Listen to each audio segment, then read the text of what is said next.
አቤቱ ቸር እግዚአብሔር አምላካችን ሆይ በዚህ ዕለት በዚህ ሰዓት በዚህ ስፍራ በቸርነትህ ስለሰበሰብከን ለዚህ ከፍተኛ ቀጠሮ ስላደረስከን ከሁሉ አስቀድሞ ቅዱስ ስምህን እናመሰግናለን።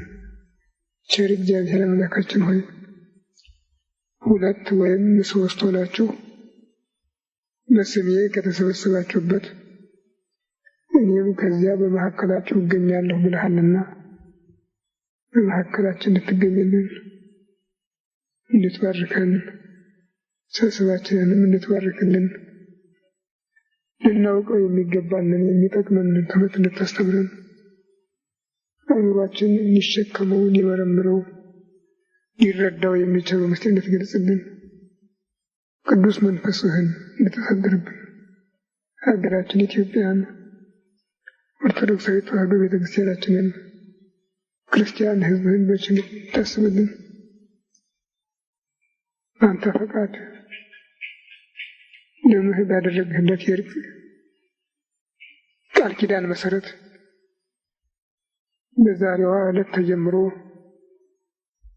ለሶስት ወር የሚያገለግለውን ክረምት በቸርነት እንድትባርክልን ዝናሙን የምህረት የተዘራውን ለበረከት እንድታደርግልን ጠለ ምህረት ጠለ በረከት አድርገህ ለምድር እንድሰጥልን እንለምንሃለን እንማልድሃለን።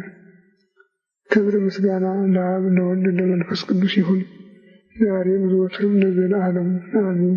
አባታችን ሆይ በሰማይ የምትኖር ስምህ ይቀደስ፣ መንግሥትህ ትምጣ፣ ፈቃድህ በሰማይ እንደሆነች እንዲሁ በምድር ትሁን። የዕለት ምግባችንን ዛሬ ስጠን፣ በደላችንንም ይቅር በለን እኛም የበደሉንን ይቅር እንድንል፣ አቤቱ ወደ ፈተና አታግባን ከክፉ ሁሉ አድነን እንጂ መንግሥት ያንተ ናትና ኃይል ምስጋናም ለዘለዓለሙ አሜን። እመቤታችን ቅድስት ድንግል ማርያም ሆይ በመልአኩ ቅዱስ ገብርኤል ሰላምታ ሰላም እንልሻለን። በሐሳብሽ ድንግል ነሽ፣ በሥጋሽም ድንግል ነሽ። የአሸናፊው የእግዚአብሔር እናት ሆይ ሰላምታ ላንቺ ይገባሻል።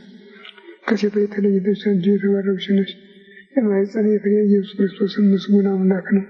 ጸጋን የተሞላሽ ሆይ ደስ ይበልሽ፣ እግዚአብሔር ከአንቺ ጋር ነውና ከተወደደ ልጅሽ ከጌታችን ከመድኃኒታችን ከኢየሱስ ክርስቶስ ምሕረትን ለምኝልን ኃጢአታችንን ያስተሰርይልን ዘንድ ለዘላለሙ አሜን። ኦ እግዚእ ኢየሱስ ክርስቶስ በከመ በሳህልከ ምሕረትከ ሠረይ ኃጢአቴ ወኃጢአተ ኩሉ ሕዝብከ። ጌታዬ ኢየሱስ ክርስቶስ ሆይ እንደ ይቅርታ እንደ ቸርነትህ ብዛት የኔንም የሕዝብህንም ኃጢአት አስተስርይ። በማወቅ ባለማወቅ በማሰብ በመስራት በመናገር የተፈጸመውን ሁሉ እግዚአብሔር ይፍታ፣ እግዚአብሔር ይባርክልን። ሰኔ 26 ቀን 1996 ዓመተ ምህረት ዛሬ ዕለት በቤተ ክርስቲያናችን ስርዓትና ቀመር መሰረት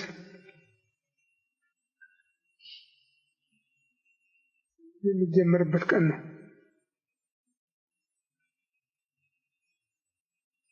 ከዛሬው ከሰኔ 26 ጀምሮ እስከ መስከረም 25 ድረስ 90 ቀን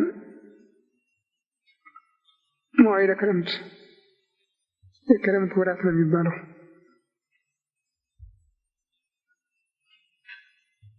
ወደ ኋላ እናቆየውና ስለ መስከረም 25 ሰኔ 25 እንነጋገር። ሰኔ 25 የክረምት መግቢያ ነው። በዓተ ክረምት ይባላል። ሰኔ 25 በዓተ ክረምት፣ መስከረም 25 ፀዓተ ክረምት፣ ሰኔ 25 መግቢያ፣ መስከረም 25 መውጫ ይባላል። በዚህም ዕለት የታላላቁ ሐዋርያት የቅዱሳን ጴጥሮስ፣ ጳውሎስ መታሰቢያ ዕለት እንደሆነ ነው አበው የነገሩን ያስተማሩን። እና በዚህ ዕለት በቤተ ክርስቲያን የሚዘመረው መዝሙር ሁሉ ቅዱሳን ሐዋርያትን የሚመለከት ጭምር ነው።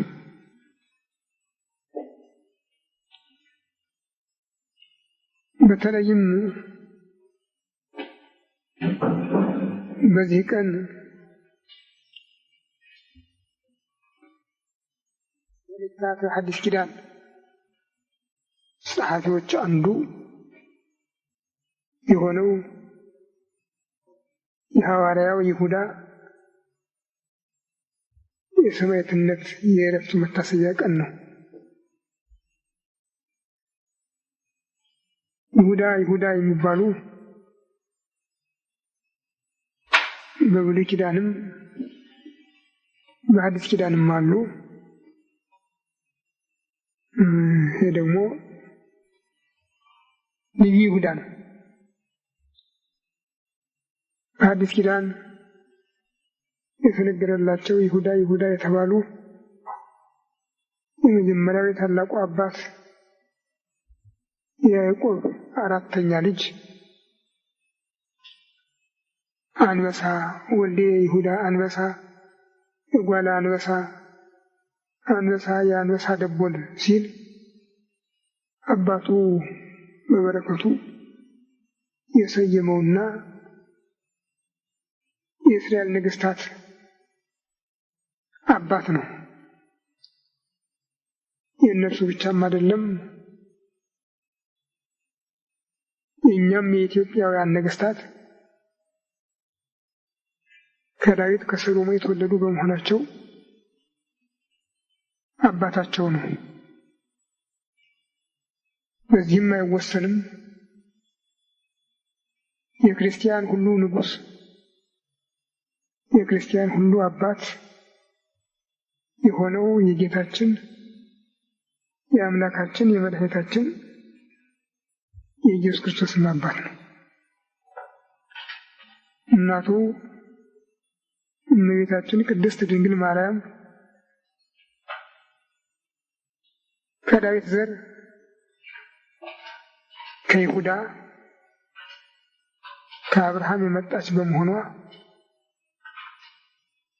ጌታችንን ሐዋርያው ዮሐንስ በራእዩ ሞዐ አንበሳ ዘእምነገደ ይሁዳ ዘእሙስተስሩ ለዳዊት ከዳዊት አባትነት የተገኘው ከይሁዳ ነገድ የተወለደው አንበሳ አሸነፈ ሲል ጽፎለታል።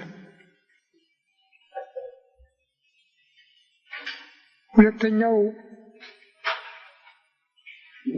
በመጨረሻ ዘመን የካህናት ስልጣን በነበረበት ጊዜ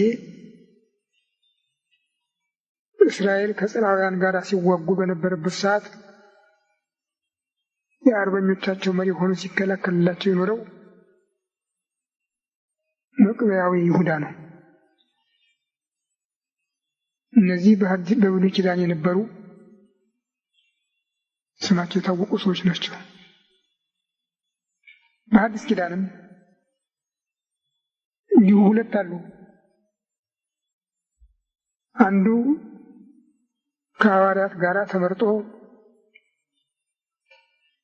ውጭ የቀረው ከገባ በኋላ የወጣው የአስቆሮቱ ይሁዳ የሚባለው ነው። ያው ግን የጻድቁ ዮሴፍ ልጅ የያዕቆብ ወንድም ተብሎ የሚጠራው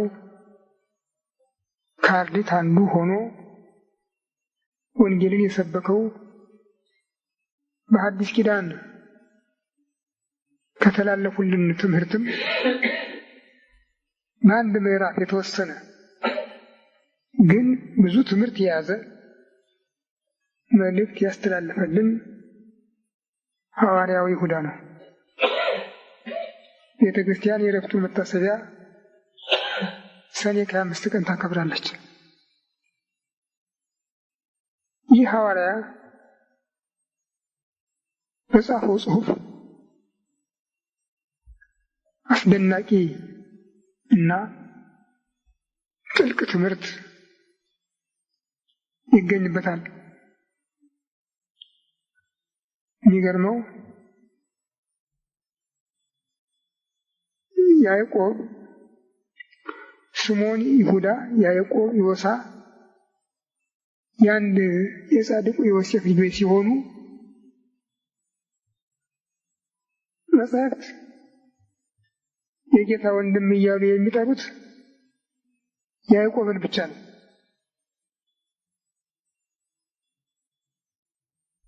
እሱ ግን ያዕቆብ ገብረ ኢየሱስ ክርስቶስ የኢየሱስ ክርስቶስ ባሪያ ከሆንኩ ከያዕቆብ ብሎ ነው የጻፈ።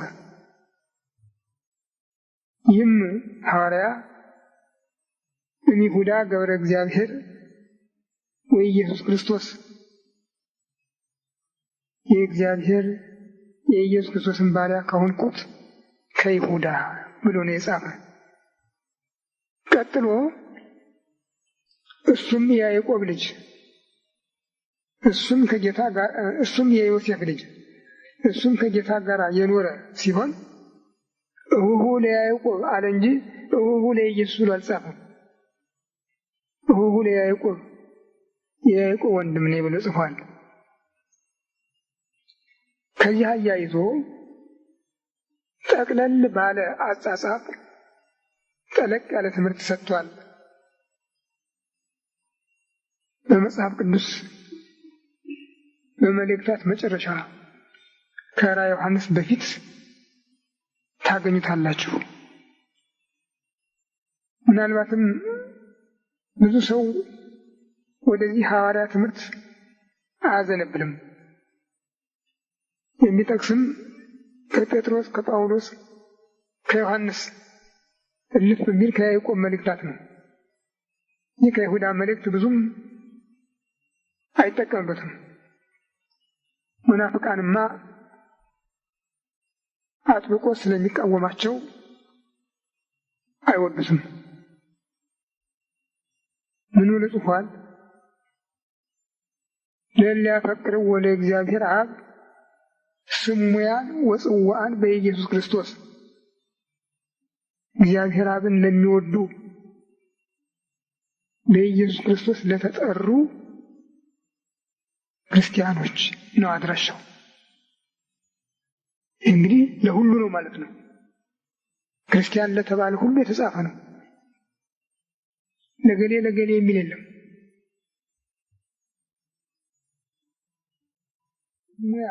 ብሎ ክርስቲያን እየተባሉ የሚጠሩ መሆናቸውን፣ ጽዋዕን ብሎ በወልድ ለማመን የተጠሩ መሆናቸውን አመልክቶ በአጠቃላይ ግን እግዚአብሔር አብን ለሚወዱ ይላቸዋል። አዎ ጌታን መውደድ አብን መውደድ ነውና እኔ የተቀበለ የላከኝን ተቀበለ ባለው መሰረት እግዚአብሔር አብን የምወደው ልጄ ይህ ነውና እሱን ስሙት ብሎ ያዘዘ ስለሆነ ጌታን መውደድ እግዚአብሔር አብን መውደድ ስለሆነ የክርስቲያኖችን እውነተኛው እምነት ይሄ ስለሆነ ለሊያፈቅርዎ ለእግዚአብሔር አብ ብሎ ነው ወደ ትምህርቱ የገባ። እግዚአብሔር አብን ለሚወዱት ስሙያን ክርስቲያን ተብለው ለሚጠሩ ወጽዋዕን በሃይማኖት ወደ ክርስቶስ ለመጡ ብሎ ነው የጻፈው።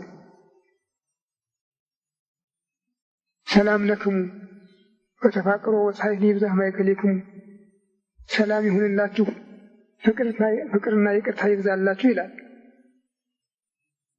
ሐዋርያት በመልእክታቸው በረከት ያስቀድማሉ። ለዚህ ነው ሐዋርያው ሰላም ይሁንላችሁ ፍቅርና ይቅርታ ይብዛላችሁ አለ። ሰላም ሰውን ከእግዚአብሔር፣ እግዚአብሔርን ከሰው የምታገናኝ የይቅርታ ስልጣን ናት። ከእግዚአብሔር ነው የምትገኘው። ፍቅር ደግሞ እግዚአብሔር በሰጠው ጸጋ በክርስቲያኖች መካከል እንድትኖር የተመሰረተች መገናኛ ናት። ጌታ ሲናገር ልጆቼ ነው ያለ። በዛች በመጨረሻ ቀን በመጨረሻ ሰዓት ከደቀ መዛሙርቱ ጋር በተገኘበት ጊዜ ልጆቼ አዲስ ትእዛዝ እሰጣችኋለሁ፣ ከመ ትትፋቀሩ በበይናቲክሙ፣ እርስ በርሳችሁ እንድትዋደዱ፣ በዚህም ሁሉ የኔ እንደሆናችሁ ያውቃል ነው ያለ። በክርስቲያኖች መካከል ጥላቻ ካለ፣ መለያየት ካለ ክርስቲያኖች አይደሉም ማለት ነው። እነዚያ ሰዎች የክርስቲያኖች አይደሉም ማለት ነው። ይህ ቀርቶ ነው አሁን የምንቸገረው። ይህ ፈርሶ ነው።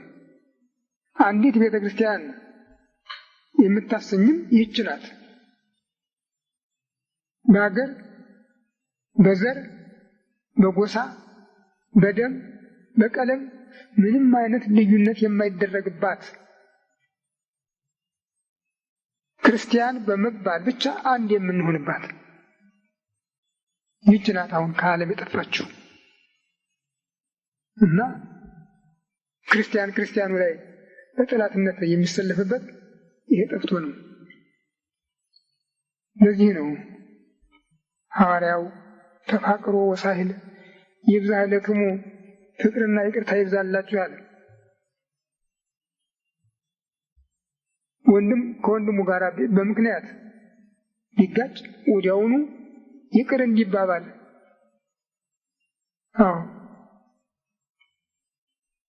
ሰማያዊ አባታችሁ ኃጢአታችሁን ይቅር እንዲላችሁ እናንተም የበደላችሁን ይቅር በሉ ነው ያለ ጌታ። ይሄ ነው የይሁዳ የሐዋርያው መልእክት። አሃዌ ወንድሞች በሁሉ ሁላችንን ስለሚያስተባበረው ሕይወት ጻፍኩላችሁ፣ ሁልጊዜም ተግቼ ጽፍላችኋለሁ ካለ በኋላ ለቅዱሳን አስተበቁአክሙ ከመ ትትቀነይዋ ለእንተ ተውህበት ሎሙ ለቅዱሳን ለእንተ ተውህበት ለቅዱሳን ሃይማኖት፣ ለቅዱሳን የተሰጠችውን ሃይማኖት ተግባር አድርጋችሁ እንድትይዟት እማልዳችኋለሁ ነው ያለ። ለቅዱሳን የተሰጠች ነው ያላት። ያልተመረጡ አያገኟትም። ቃሉ ብዙ ጊዜ የመምህሩን የጌታውን አነጋገር ይከተላል። ቀድሶሙ አባ ከመ ይኩኑ ቅዱሳን በጽድቅ፣ አባት ሆይ በጽድቅ ቀድሳቸው ነው ያለ። አሁንም ይህን ይዞ ነው ሐዋርያው ለቅዱሳን የተሰጠችውን ሃይማኖት እናንተም ተግባር አድርጋችሁ እንድትይዟት እማልዳችኋለሁ ነው ያለ። መከፋፈል በሌለበት ቋንቋ ኢየሱስ ክርስቶስን አምላክ ወልደ አምላክ፣ አንድ የእግዚአብሔር ልጅ፣ አንድ ወልድ ብሎ ማመን ለቅዱሳን የተሰጠች ሃይማኖት ናት። አሁን ግን ይላል ሐዋርያው እስመ ተደመሩ ብክሙ ሰብረ ሲያል፣ አስቀድሞ ለዚህ ፍርድ የተዘጋጁ እግዚአብሔርን የዘነጉ ሰዎች ተቀላቅለውባችኋል። እነዚህ ሰዎች ይላል እላያፈልስዋ ለጸጋ እግዚአብሔር ውስተ ዝሙቶሙ ወይክህድዎ ለዘውቱ ባሕቲቱ እግዚእነ ወመድኃኒነ እግዚእነ ኢየሱስ ክርስቶስ፣ የእግዚአብሔርን ጸጋ ወደ ዝሙታቸው የሚያፈልሷት ማለት የዝሙት ትርጉም የሚሰጧት፣ የተሳሳተ ትርጉም የሚሰጧት፣ ብቻውን የዘላለም ንጉሥ የሆነውን ኢየሱስ ክርስቶስን የሚክዱ ኃጥአን ተደባልቀውባችኋል ይላል። እላያፈልስዋ ለጸጋ እግዚአብሔር ውስተ ዝሙቶሙ፣ ጸጋ እግዚአብሔር የእግዚአብሔር ጸጋ ተብሎ በቅዱስ ወንጌል የተጻፈ ኢየሱስ ክርስቶስ ነው። ቀጥሎም ስጦታው ነው። ይህንን በጸጋው ድናችኋል እያሉ የሚቀልሉበት ናቸው። እነዚህ እሱ አለላችሁ፣ እሱ እንደዚህ ሞቶላችኋል፣ እናንተ ስራ አያስፈልጋችሁም፣ በጸጋው ድናችኋል፣ አማላጃችን እሱ ነው፣ አሁንም ነገም በአብ ፊት ይቆማል ይማልድላችኋል እያሉ የሚቀልዱት ናቸው። ላፈልስዋ ለጸጋ እግዚአብሔር የእግዚአብሔርን ጸጋ ትርጉማን የሚለውጡ ማለት ነው። ጌታ እኔ ሞቼላችኋለሁ፣ እኔ ሰርቻለሁ፣ እናንተ አትስሩ አላለም። ሰርቶ ተከተሉኝ ያለ ኑ ተከተሉኝ፣ ተከተሉኝ። እሱ ስለኛ መከራ መስቀልን ሲቀበል እንዳላፈረ እኛም በስሙ የሚደርስብንን ሁሉ ሳናፈር እንድንቀበል እሱ ክብሬን ሳይል ለኛ ራሱን አሳልፎ እንደሰጠ እኛም ደግሞ ራሴ፣ ቤቴ፣ ንብረቴ፣ ቤተሰቤ ሳንል ራሳችንን አሳልፈን የተጠየቅነው ይሄ ነው። ለዚህ ነው ሐዋርያው ለዘውቱ ባሕቲቱ ንጉሥ ይለዋል። ብቻውን ተቀናቃኝ በሌለበት መንግስት ንጉሥ የሆነውን ኢየሱስ ክርስቶስን የሚክዱና የእግዚአብሔርን ጸጋ ወደ ዝሙታቸው የሚለውጧት እነዚህ ሰዎች ተቀላቅለውባችኋል ነው። እግዚአብሔርን የማይፈሩ ናቸው አለ። ይህን ካስታወሰ በኋላ እንዲህ የሚያደርጉ ሰዎች ፍርድ እንዳለባቸው ለዚህም የቀደሙትም የተፈረደባቸው እንዳሉ ይጠቅሳል። ወንድሞቼ ሁሉንም ላሳስባችሁ እወዳለሁ። ቀደም ሲል ኢየሱስ ክርስቶስ ሕዝቡን ከግብፅ እንዳወጣ ከግብፅ እንዳዳነ ታውቃላችሁ። በኋለኛም ደግሞ በደለኞችንም እንዳጠፋ ታውቃላችሁ። ተፈጥሯቸውን በተፈጥሮ የተሰጣቸውን ጸጋ ዕውቀት አንጠቀም ብለው የካዱትን ሊኖሩበት የተዘጋጀላቸውን ስርዓት የጣሱትን መላእክትንም በደይን አኑሯቸዋል። ለመጨረሻቱም ቀን ለፍርድ ተቀጥረዋል። እነሱ በፈቀዱት በዚያው መጠን ይቀጣሉ፣ በፈለጉት መጠን ይቀጣሉ። ሰዶምና ገሞራም እነሱን መስለው እነሱን ተከትለው በዝሙት የተዳደፉ አገሮችም ለሌላው ምልክት እንዲሆኑ ለዘላለም በፍርድ ውስጥ ይገኛሉ። ፍርዳቸውን ተቀብለዋል። እንዲሁ ይላል እነዚህም በሕልማቸው ራሳቸውን የሚያጎሳቁሉ ፈጣሪያቸውን የካዱ በጌትነቱ ላይ የማይገባውን የተናገሩ እነዚህም ይቀጣሉ። እነዚህ ነው የሚለው ይቀጣሉ። አዎ ጌታ እስራኤልን ከግብፅ አወጣ።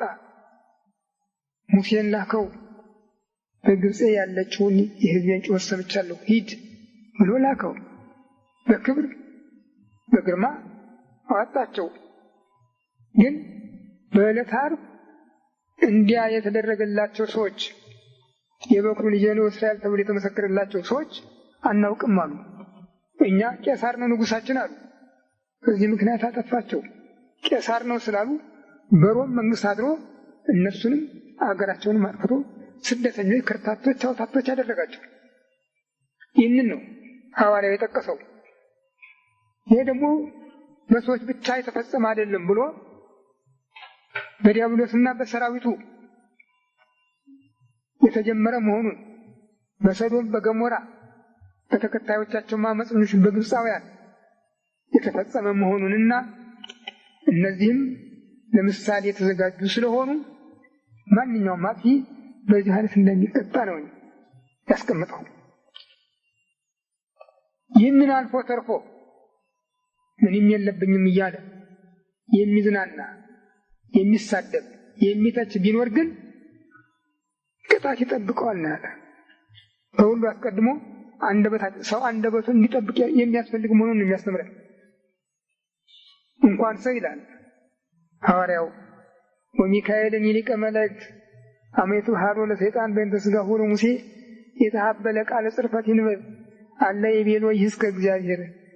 ሊቀ መላእክት ሚካኤል እንኳን ስለ ሙሴ ሥጋ ከሰይጣን ጋር በተከራከረ ጊዜ እግዚአብሔር ይፍረድብህ አለ እንጂ አልተሳደበም ይልና ወሉሰ ለይጸርቁ የሚሳደቡ እነዚህ ግን በማያውቁት ይበድላሉ።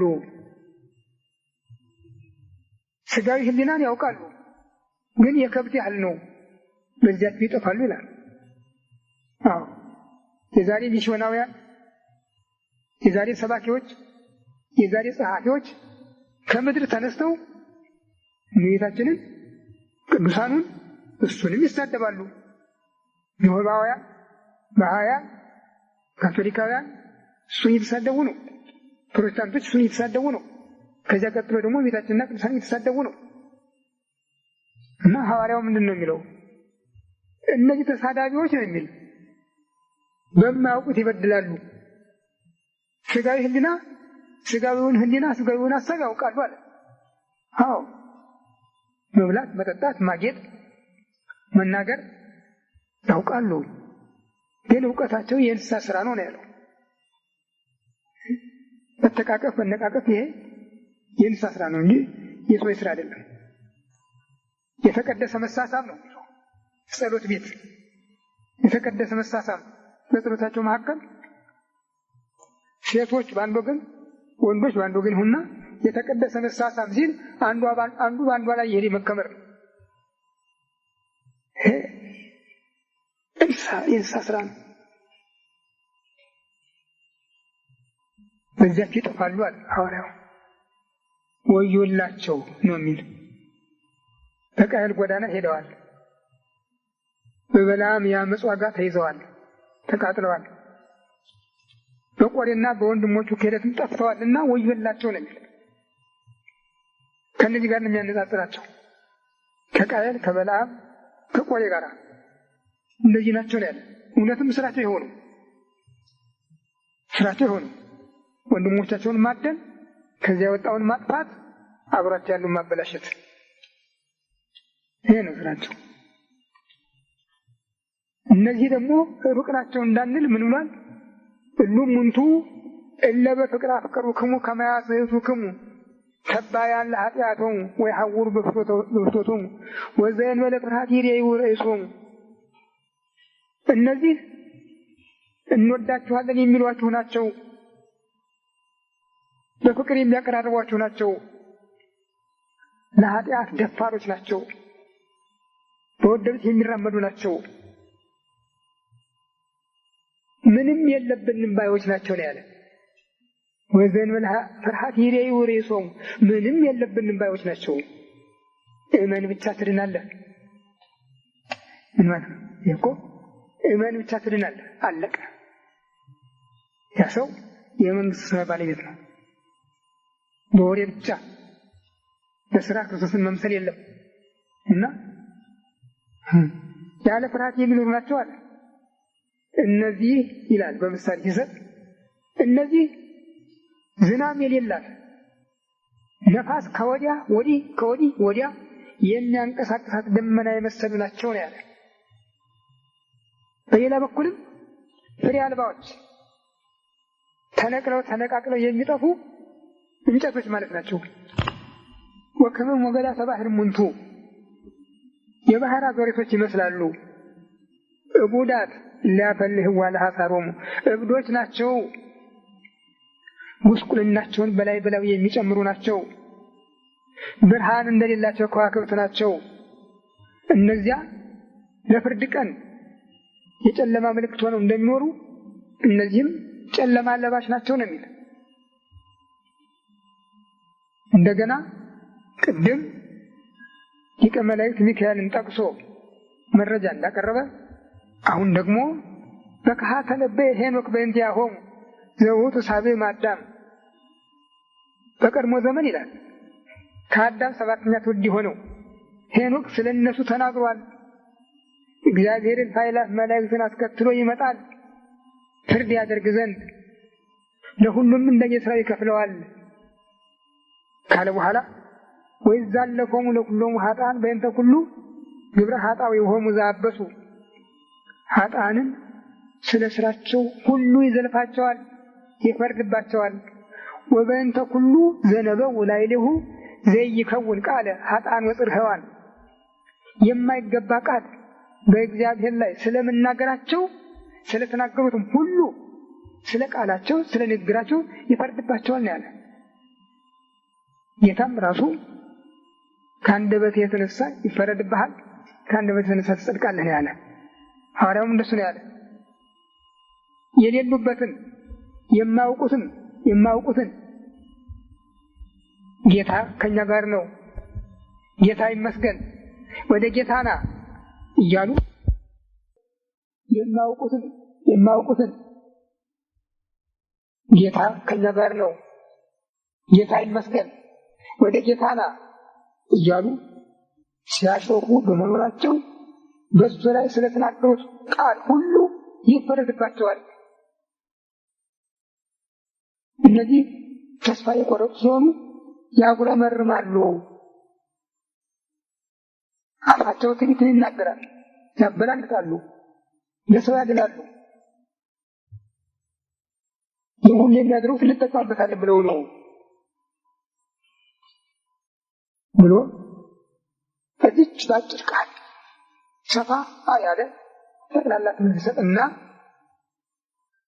ወንድሞቼ ይላል ወአንቱም ውሳሐዊነ ተዘከሩ ቃለ ዘነገሩክሙ ቀዲሙ ሐዋርያቲሁ ለኢየሱስ ክርስቶስ። ወንድሞቼ እናንተ ግን የኢየሱስ ክርስቶስ ሐዋርያት አስቀድመው የነገሯችሁን አስቡ። ወዘይቤሉክሙ ከመ በዳህሪ መዋዕል ይመጽኡ መስሕታን እለ ይምህሩ በፍትወተ ልቦሙ ወያስሕቱ በኃጣውኢሆሙ። በኋላ ዘመን በፍላጎታቸው የሚያስተምሩ በኃጢአታቸውም ሰውን የሚያስቱ አሳቶች ይመጣሉ ብለው የነገሯችሁን አስቡ፣ አትርሱ። እነዚህ በኃጢአታቸው ሰውን የሚጎትቱ ናቸው፣ ወደ እነሱ የሚጎትቱ ናቸው። እነሱ ፈጥረው ማስታፈት ስህተትን ሌላውን የሚያሳትቱ ናቸው። መንፈስ ቅዱስ ያላደረባቸው ናቸው ይላል። ቁርጥ አድርጎ ነው የሚናገረው። ስለዚህ ይልና ወአንቱም ውሰሪሱ ህንጹ ሪሰክሙ በሃይማኖት ቅድስት፣ እናንተ ግን በተቀደሰችው ሃይማኖት ራሳችሁን እነጹ፣ ራሳችሁን አጽኑ ብሎ በመግቢያው ላይ የሰጠውን አደራ አሁንም ደግሞ ያጸነዋል።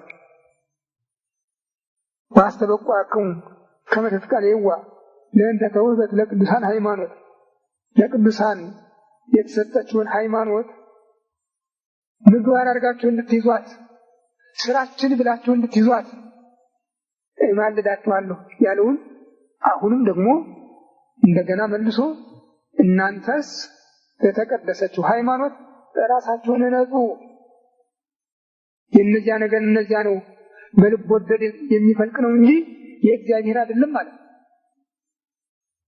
በልብ ወለድ የሚረጭ ነው፣ በራሳቸው ፈቃድ የሚሰሩ ብቻ ነው፣ ስተው የሚያስቱበት ነው። የመንፈስ ቅዱስ አይደለም። መንፈስ ቅዱስ የላቸውም፣ አላደረባቸውም። እናንተ ግን ራሳቸውን በተቀደሰችው ሃይማኖት አጽኑ፣ እነጹ፣ በእግዚአብሔር ፍቅርም ከክፉ ነገር ሁሉ ተጠበቁ። እናንተ እኮ ይላል በድሎ ካገኛችሁት የምትገስጹት፣ ያጠፋ የምትቀጡት፣ ያለዚያም የምትምሩት፣ መክራችሁ ቀጣችሁ ከእሳት የምታድኑት አለ ይላል። ይሄ ነው። በሃይማኖት ትምህርት ውስጥ ሁሉ ነፃ ነው ማለት አይደለም። ጌታም ኃጢአቱን ይቅር ያላችሁት ይሰረይለታል ያለ ስለዚህ ነው። እያንዳንዳችን በሕይወታችን ብንበድል ራሳችንን ለካህኑ እንድናስመረምር መርምሮ የሚቀጣውን ቀጥቶ አለዚያም ይቅርታ አድርጎ መክሮ ይመልሰዋል።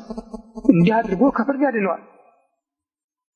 ስመቦ ለዘልፈው በእንተ ኃጢአቱ ኃጢአቱ ጽናት የምትዘልፉት አለ ይላል።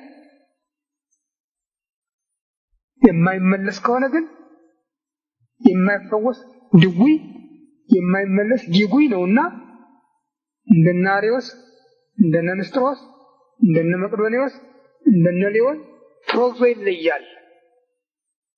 ይሄ የቤተ ክርስቲያን ስርዓት ነው። እስመቦ ለዘልፈው በእንተ ኃጢአቱ ስለ በደሉ የምትቀጡት አለ። ወቦ ለዘትምህርዎ ከተጠጠተ ደግሞ የምትምሩት አለ። ቅዱስ ጴጥሮስ በዕለተ ስቅለት ጌታን አላውቅም ብሎ ነበረ። ተጸጸተ፣ አለቀሰ። ጌታን በምሕረት ተቀበለው፣ አላዘከረውም። እንዲህ አድርገህ ነበርም አላለው። በእኛም ንስሐ ለሚገባ ንስሐ ተፈቅዷል። ኃጢአቱን ይቅር ያላችሁት ይሰረይለታል፣ ይቅር ያላላችሁት ግን አይሰረይለትም። ይሰረይለታል። ወቦ ታድኅንዎ እምእሳት ወትባልሕዎ መክራችሁ አስተምራችሁ ፈርዳችሁ ከእሳተ ገሃነም የምታድኑት አለ። በእናንተ ምክር በእናንተ ትምህርት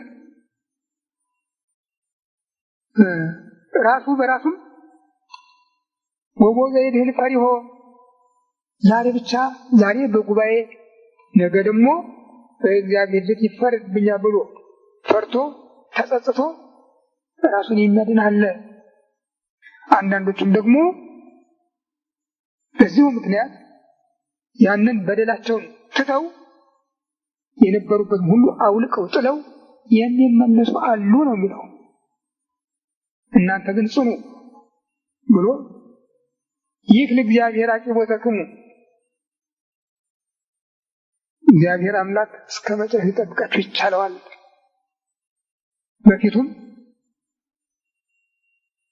በፊቱም ደስ ብሏችሁ ልትቆሙ የምትችሉበት ቀን ይመጣል።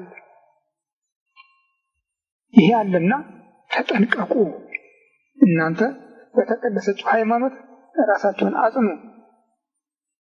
በእደዊሁ ለኢየሱስ ክርስቶስ ክብር፣ ምስጋና፣ ኃይል፣ ስልጣን ዓለም ሳይፈጠር ዛሬም ለዘላለምም ገንዘቡ በሆነው በጌታችን በኢየሱስ ክርስቶስ ቃል እሱ ሁሉን ይጠብቃችኋል። እግዚአብሔር ይጠብቃችኋል። ግዕዙ እደዊሁ ይላል። አማርኛው ቃል ብቻ ነው የሚል እደዊሁ። ግዕዙ ሁለት ያሳያል። እጆቹ ብሎ በመጽሐፍ ቅዱስ ስለ እግዚአብሔር የሚናገር ሁሉ የእግዚአብሔር እጅ ብቻ ነው የሚል አንድ ብቻ ነው የሚሰጥ። አንድ ብቻ ነው። ለምን? የእግዚአብሔር ክንዱ ቃሉ ተብሎ የሚነገርለት ጌታ ኢየሱስ ክርስቶስ ብቻ ስለሆነ ነው። ሐዋርያው ግን ስለ ጌታ ሲናገር በእደዊሁ በጌታችን በኢየሱስ ክርስቶስ በእጆቹ አለ። ሁለት መዳኛ ነው የሰጠን ጌታ። አንድ ራሱ ቤዛ ሆኖ ስለሞተልን መዳኛችን እሱ ነው። ሁለት የሰጠን መመሪያ ወንጌል። እነዚህ ሁለቱን አጣምሮ ነው ሐዋርያው እደዊሁ ሲል የተናገረ እና በኢየሱስ ክርስቶስ ቃል ባለው በእኔ እመኑ በእግዚአብሔርም ታምናላችሁ ባለው ኑ ተከተሉኝ ባለው እሱ እናምናለን። ያ በአንድ ልጅ እንደሆነ ዓለሙን እንደፈጠረ ዓለሙን እንደሚያሳልፍ ለሰው ልጅ ቤዛ ሆኖ እንደሞተ እንዳዳነ ወደ ሰማይ እንዳረገ አሁንም በአብ ቀኝ እንዳለ እናምናለን። እንደገና ደግሞ ኑ ተከተሉኝ ባለው እሱ የሰራውን ስራ ሁሉ ተቀብለን እያስተላለፍን እያገለገልን እናመሰግነዋለን። ለዚህ ነው ሐዋርያው በደዌሁ ለኢየሱስ ክርስቶስ ሲል የጻፈው። የሚያስደንቅ ትምህርት ነው። እንግዲህ ግልጥ ፍርጥ አድርጎ የቤተ ክርስቲያን ጠላቶች ከቤተ ክርስቲያን ወጥተው ምን አይነት የቀልድ ትምህርት እንደሚሰጡ ያው ግን ለነሱ ጥቅም ብለው እንደሚያበላሹት ነው ሐዋርያው የገለጸልን። ለያፈልስዋ ለጸጋ እግዚአብሔር ውስተ ዝሙቶሙ የእግዚአብሔርን ጸጋ ወደ ዝሙታቸው የሚለውጧት። ዝሙት ማለት የሴትና የወንድ ተግባር ብቻ አይደለም። የማይገባውን መሻት ማድረግም ሁሉ ዝሙት ነው። የማይገባውን መናገር ማስተማር ሁሉ ዝሙት ነው። በማይገባ ላይ ሰዎችን ማሳት ሁሉ ዝሙት ነው እና ወይ ከሄደው ወለደ ውቱ ባይቱ ንጉስ ብቻውን ዘላለም ንጉስ የሆነውን ኢየሱስ ክርስቶስን የሚክዱ አለ አማላጃችን ነው የሚሉት፣ መካከለኛ ነው የሚሉት። ያስደነግጣል። መካከለኛ እንዴት የተንጠለጠለ በአየር መካከል ወደ ላይ የማይወጣ ወደ ታች የማይወርድ ይሄ ነው መካከለኛው አስታራቂያችን አማላጃችን የሚማልድልን።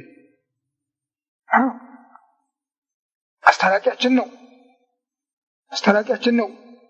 ራሱን ቤዛ አድርጎ ደሙን አፍሶ በእኛና መካከል በእግዚአብሔር መካከል የነበረውን የጥል ግድግዳ አፍርሶ አድኖናል። እናውቃለን። ደግሞም ማልዶልናል። አባ ተቀቦሙ በስምህ ከሌለው ሀብከኒ፣ አባት ሆይ የሰጠኸኝን በስምህ ጠብቃቸው። አባ ቅዱስ ቀድሶሙ በጽድቅ ቅዱስ አባት በጽድቅ ቀድሳቸው። አባ እለሰው ሀብከኒ የፈቅድ ከመያለው ሀብ አለው ኳነ፣ አባት ሆይ የሰጠኝ ካለበት እንዲኖሩ እሻለሁ ብሎ ማልዶልናል። አንድ አድርጎናል። የሚገርመው ከሱ አስተካክሎ አንተ እኔን ወደ ዓለም እንደላከኝ እኔም እነሱን ወደ ዓለም እልካቸዋለሁ፣ አባቴ እኔን እንደላከኝ እኔም እናንተን እልካቸዋለሁ። እንዲህ ያለ ነው የሰጠን ጸጋ። ይህን ኃያል ንጉሠ ነገሥት ነው መካከለኛ እያሉ የሚቀልዱበት ሚስዮናውያን። መካከለኛ ከዚህ ያልሆነ ከዚህ ያልሆነ ምልጃማ አለቀ። አንተ ሰባኩ ከበዲ በምድር ፈጽሜ የግብረ ዘወሀብከኒ ከመ እግበር፣ እኔ በምድር ላይ ልሰራው የሰጠኸኝን ስራ ፈጽሜ አከበርኩ ያለ ሐሙስ ዕለት ማታ ወደ መስቀል ሲገባ በሐዋርያቱ መካከል በነበረበት ጊዜ የመጨረሻውን አደራ ሲሰጣቸው ቅዱስ ዮሐንስ በምዕራፍ 17 እንደገለጸው አባ በፀሐ ጊዜሁ ከመ ትሰብሖ ለወልድከ፣ ልጅህን ልትገልጠው ጊዜው ደረሰ። ወከመ ወልድከኒ ሰብከ፣ ልጅህም ሊገልጥህ ጊዜው ደረሰ። አንተ ሰባኩ ከበዲበ በምድር ፈጽሜ ግብረ ዘወሀብከኒ ከመ እግበር፣ እኔ በምድር ላይ ልሰራው የሰጠኝን ስራ ጨርሼ አከበርኩ ገለጥኩ ነው ያለ። አዎ በዕለተ መስቀል አልቋል፣ አለቀ፣ ተደመደመ። መብት ለቤተ ክርስቲያን ተሰጠ። አሁን አለ እኔን አንተ ወደ ዓለም እንደላከኝ እኔም ልካቸዋለሁ። ስለ እነሱ እኔ ራሴን እቀድሳለሁ፣ እነሱ ቅዱሳን እንዲሆኑ። ስለ እነዚህ ብቻ ደግሞ አይደለም በቃሌ ስለሚያምኑብኝም ሁሉ ነው ብሎ ስለመላው ክርስቲያን ያን ዕለት ስራውን ጨርሷል። ከእንግዲህ ወዲህማ ከአብ ቀኝ ተነስቶ እንደገና መንበርከክ አለ እንዴ? እንደገና መቆም መቀመጥ አለ እንዴ? አላለም። ይሄ ነው የሚያሳፍረው። የእግዚአብሔርን ጸጋ ወደ ዝሙታቸው ወስደው የወሰዱት ነው ያላቸው ሐዋርያው። እነሱ ወደ ፈለጉት ብቻ የወንጌልን ቃል ረግጠው እና እነዚህ ተቀላቅለውባችኋል፣ ተጨምረውባችኋል። ከእናንተ ጋር ተባባሪዎች ሆነዋልና እናንተ ግን ለቅዱሳን የተሰጠችውን ሃይማኖት ተግባር አድርጋችሁ እንድትይዙ እማልዳችኋለሁ ካለ በኋላ በመጨረሻም እናንተስ የጌታችን የኢየሱስ ክርስቶስ ሐዋርያቱ የነገሯችሁን ቃል አስቡ፣ በኋላ ዘመን በልብ ወለድ የሚያስተምሩ ሐሳቦች እንደሚመጡ በኃጢአታቸውም ማንንም እንደሚያስቱ የነገሯችሁን አስቡ። እነዚህ ወንጀለኞች ናቸው። በልብ ወለድ የሚያስተምሩ እነሱ ተሳስበው የሚያሳስቱ መንፈስ ቅዱስ ያላደረባቸው ናቸው። ስለዚህ እናንተ ራሳችሁን በተቀደሰችው ሃይማኖት ነጹ ነው ያለ። አስደናቂ መምህር ነው። ግሩም ነው። አቤት እንዲህ ያለ ቅዱስ ሐዋርያ ነው እባካችሁ። እግዚአብሔር አምላካችን በቃሉ በትምህርት ያጽናን፣ ከበረከቱ ይክፈለን። ከዚህ ቅዱስ ሐዋርያ በረከት ይክፈለን እግዚአብሔር። እኛም ባስተማረው ትምህርት በሰጠው ምክር ጸንተን ለመኖር ለእግዚአብሔር ፍቅር ተዘጋጅተን እድላችንን ለመጠበቅ ያብቃል።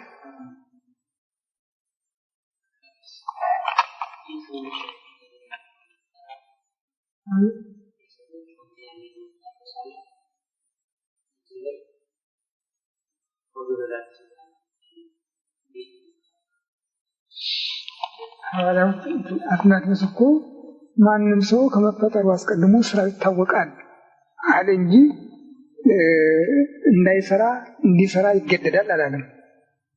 አሁን እግዚአብሔር ሳያውቅ የፈጠረው የለም አይደለም። መራራውን ዛፍ የሚያፈራውንም ጣፋጭን ዛፍ የፈጠረው እሱ ነው። ይሄ ዛፍ ጣፋጭ ያፈራል፣ ይሄ ዛፍ መራራ ይሆናል የተከለው ያውቅ የለም። ይህንን ቆየ በእግዚአብሔር ዘንድ የታወቁ መሆናቸውን እንጂ ተናገረ። አትናቴዎስ በግዴታ እንዲሰሩ ይደረጋል አይደለም። በመቅደሙ ወንጌል ደግሞ በአምሳላችን ሰውን እንፍጠር ያለውን ቃል የሚተረጉም ወገብረ ላቲ ስልጣነ ከመ ትግበር ዘሐሬት የወደደችውን እንድታደርግ ስልጣን ሰጥቷታል ለነፍስ። ሰው ዲያብሎስ ሐሳተኝ ማለት አይችልም። እውነቱ ከሆነ ዲያብሎስ ሐሳተኝ ማለት አይችልም። ሙሉ ዕውቀት ሰጥቷል ራሱን በራሱ እንዲመራ። በአዳም እኮ የተፈረደበት በዚህ ምክንያት እኮ ነው። ያፈረደበት ነበረ። ለምሳሌ እንስሳትን አሁን እንደፈለግን አድርገን ማሰልጠን እንችላለን። ሰውን ግን ራሱን በራሱ የመምራት እድል አለው፣ መብት አለው። የመመርመር የመቆጣጠር ችሎታ አለው እና የመቅደሙ ወንጌሉ በአምሳላችን በመልካችን በምሳሌያችን ሰውን እንፍጠር ያለው ቃል ሰውን ራሱ የመረጠውን ጽድቅ ሊሰራ ቢፈልግ ኃጢአት ሊሰራ ቢፈልግ የመረጠውን ለመስራት መብት ተሰጥቶታል ነው። ይህን የሚያሳየን ከመ ይኩን ክያቲሃ ወሰናያቲሃ በአምሳለ መላእክት እኮ ነው የሚለው። ክፋቷን በጎነቷን በመላእክት አምሳል ይሆን ዘንድ ወገብረ ላቲ ስልጣነ የወደደችውን እንድታደርግ ስልጣን ተሰጥቷታል አለ። መላእክት አውቀው በሰሩት የተፈረደባቸው እነ ዲያብሎስ እነ ቅዱስ ሚካኤልስ አውቀው በሰሩት የተፈረደላቸው እንደሱ ማለት ነው። እና ይኸውም እግዚአብሔር ለሰው ምህረት አድርጓል። ለምን? በመጀመሪያ በሰጠውት አእምሮ ተጠቅሞ ይዳን እንጂ ሁለተኛ እሱን አልደግፍም አላለም። መጽሐፍ እንዲጻፍ ሕግ እንዲሰራ ማድረጉ ለዚህ እርዳታ አድርጎ ነው የሰጠው። እስመ ሕገ ወሀበ ለረድኤት ሰው ሊረዳበት ሕግን ሰራ ነው የሚለው። ከዚህ አትለፍ ከዚህ አትዝረፍ እያለ በዚያ በሰጠው አእምሮ መጠቀም ቢሳነው ይህን ደግሞ መንገድ ሰጠው።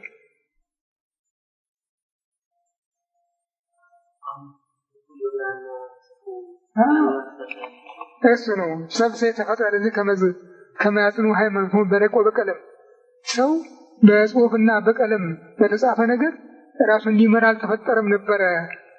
ነገር ግን ይህን ማድረግ ስለተሳነው ነው ሕገ ወሀበ ለረድኤት መጽሐፍ እንዲጻፍ ያደረገ።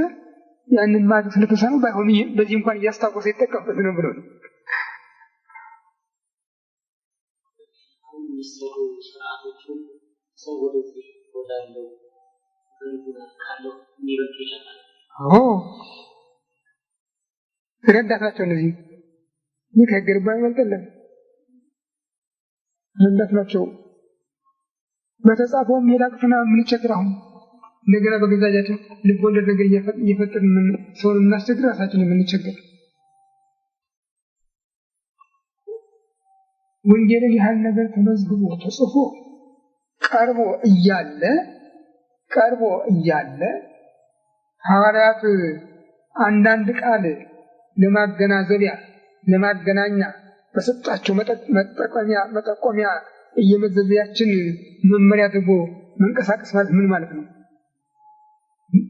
ያው እነሱም እመን ብቻ ትድናለህ አላሉ። እመን ትድናለህ ያሉ ብቻ የሚል ነገር አላመጡም አላሉ።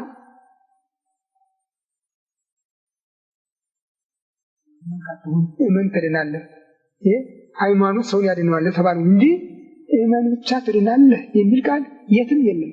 በጸጋው ድነናል ይላል ሐዋርያው ቅዱስ ጳውሎስ። በጸጋው ድነናል ሲል መጀመሪያ በቸርነቱ ራሱን ቤዛ አድርጎ በመስጠቱ፣ ሁለተኛ እኛ ለዚያ እንድንበቃ በማድረጉ እንጂ በጸጋው ድነናልና እኛ ስራ መስራት የለብንም አላለም። ዝርዝር አድርጎ ምግባራትን ሁሉ እየራሳቸው በየስፍራው ጽፏል። እነዚህ ግን አመፀኞች እችን ቃል ብቻ ከዚያች መዘው የሚገርም እኮ ናቸው።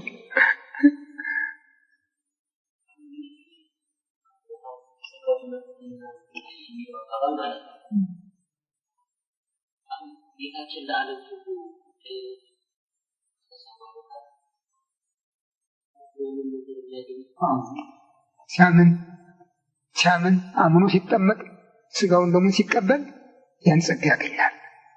ከዚያ ቀጥሎ እሱ ባዘዘው ጸንቶ ሲኖር ነው።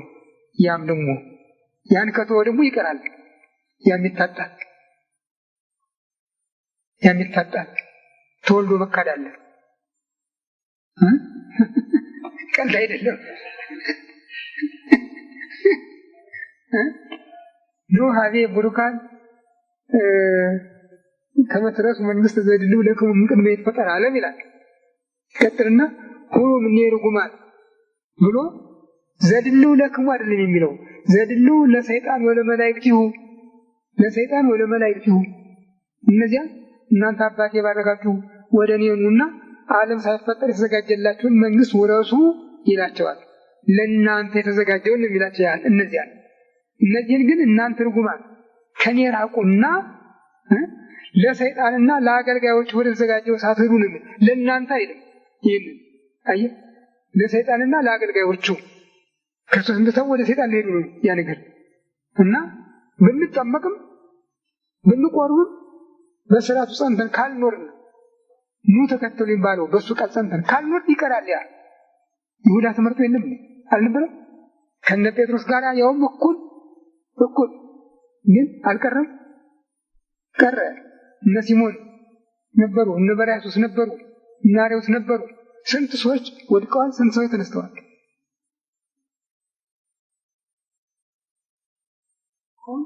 አልተዘጋጀም፣ ለሰው አልተዘጋጀም። ያ እኛ እምቢ ብለን የምንገባበት ዘድሉ ለሰይጣን ብሎ ወለ መላእክቲሁ ለሰይጣንና ለአገልጋዮቹ ነው። ሰውንማ ዘድሉ ለክሙ ቅድመ ይትፈጠር አለ። ዓለም ሳይፈጠር ወደ ተዘጋጀላችሁ መንግስት ግቡ ነው ያለ።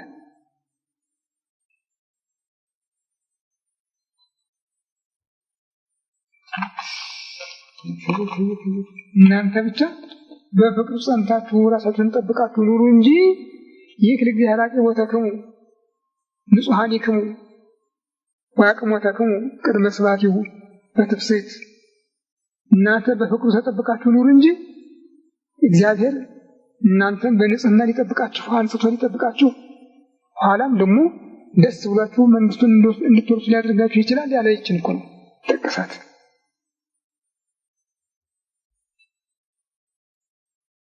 እዚህ ወዳ ነው ቁጥር 24 ግሩናት እንደው ቅመም አድርጎ የጻፋት እንደው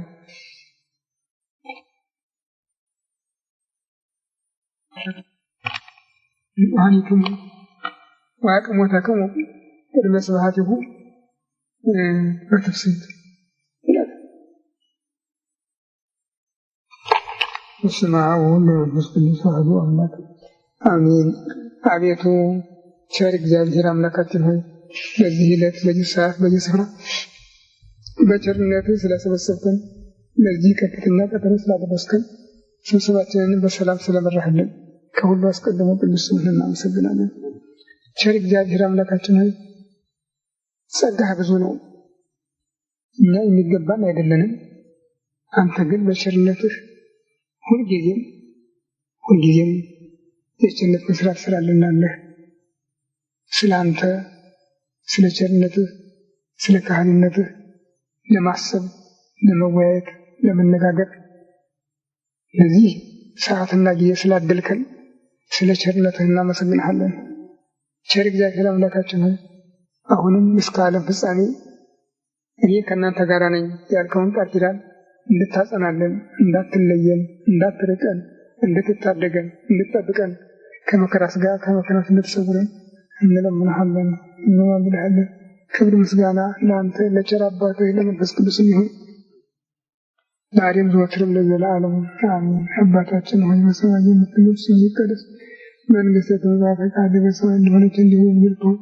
የዕለት ምግባችንን ዛሬ ስጠን፣ በደላችንን ይቅር በለን እኛም የበደሉንን ይቅር እንደምንል፣ አቤቱ ወደ ፈተና አታግባን ከክፉ ሁሉ አድነን እንጂ መንግሥት ያንተ ናትና ኃይል ምስጋናም ለዘላለሙ አሜን። እመቤታችን ቅድስት ድንግል ማርያም ሆይ በመልአኩ በቅዱስ ገብርኤል ሰላምታ ሰላም እንልሻለን። በሐሳብሽ ድንግል ነሽ፣ በሥጋሽም ድንግል ነሽ። አሸናፊ እግዚአብሔር እናት ሰላምታ ላንቺ ይገባሻል። ከሴቶች ተለይተሽ አንቺ የተባረክሽ ነሽ፣ የማኅፀንሽ ፍሬ ኢየሱስ ክርስቶስ ምስጉን አምላክ ጸጋን የተሞላሽ ደስ ይበልሽ፣ እግዚአብሔር ከአንቺ ጋር ነውና ከተወደደ ልጅሽ ከጌታችን ከመድኃኒታችን ከኢየሱስ ክርስቶስ ምሕረትን ለምኝልን ኃጢአታችንን ያስተሰርይልን ለዘላለሙ አሜን። ኦ እግዚእ ኢየሱስ ክርስቶስ በከመ እበየ ሳህልከ ወምሕረትከ ሥረይ ኃጢአተየ ወኃጢአተ ኩሉ ሕዝብ። ጌታዬ ኢየሱስ ክርስቶስ ሆይ እንደ ይቅርታህ እንደ ቸርነትህ ብዛት የእኔንም የሕዝብህንም ኃጢአት አስተስርይ። በማወቅ ባለማወቅ በማሰብ በመስራት በመናገር የተፈጸመውን ሁሉ ይቅርታ የበረከት የወልድ ፍቅር የመንፈስ ቅዱስ ኅብረት ከሁላችን ጋር ይሁን።